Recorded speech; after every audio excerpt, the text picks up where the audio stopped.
tento rámik sa volá rámik Logiko. Koľko má Logiko gombičkov? 6. Poďme si ich spočítať. 1, 2, 3, 4, 5, 6. 6. A teraz si poďme povedať, aké tam má farbičky. Zelenú, modrú, červenú, oranžovú, žltú. A fialovú, no vy ste ich mali každý ináč poukladané. A ten rámik Logiko má také cestičky, po ktorých si tie gombičky behajú, keď hľadajú správnu odpoveď. Ako sú to tých cestičkách? 6 farebných.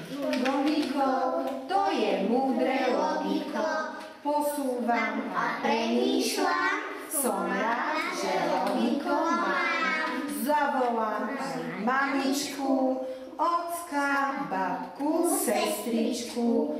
Vymieňame kartičky, cvičíme si hlavičky.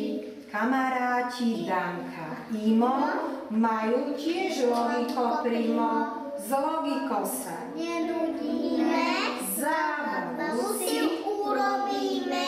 A teraz počúvajte, čo nám tento hovoriaci štipec povie a Topko s Dominikom a s Markom vyriešia úlohu a ja ju neprečítam.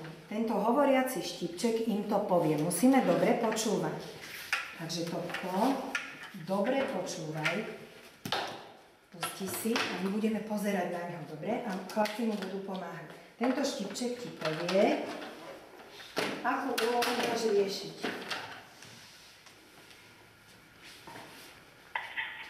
Miško veľmi rád pomáha ockovi, ale dnes sa mu veľmi nedarí. Kde sa pomýlil? Takže už sme si vyriešili žltý, už sme si vyriešili zelený, no poďme napríklad na oranžový. Tak a posledný gombík je. Červený. A ten ide hľadať odpoveď. Čo to tu máme? Čo je to? Kubetiny. A v čom sú uložené? V takom kibli. vedre a v takom kibli. A je tam uhorka. A je tam medzi tým ešte náhod. Uhorka. A patrí tam? Nie. Tak poďme.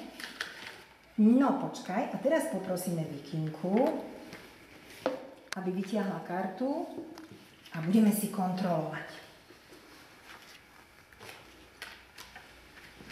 A čo vidíme? Správne. Že sme to všetko správne zvládli, lebo aha. Modrý gombík, modré koliesko, Červený gombík. červené koliesko.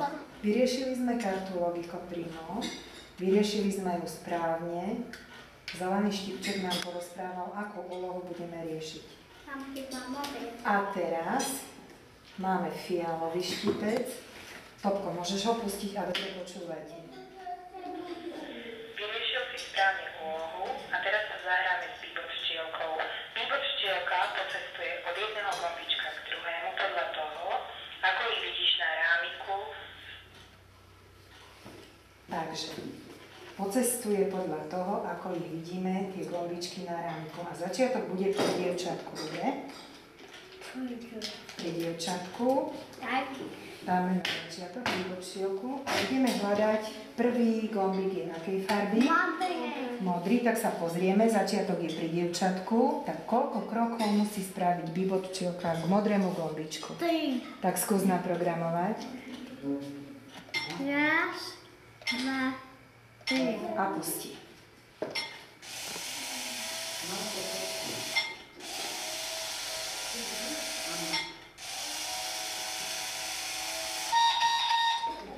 Posledný gombík bol fialový. Teraz sa pozrieme, koľko ich ešte máme riešiť.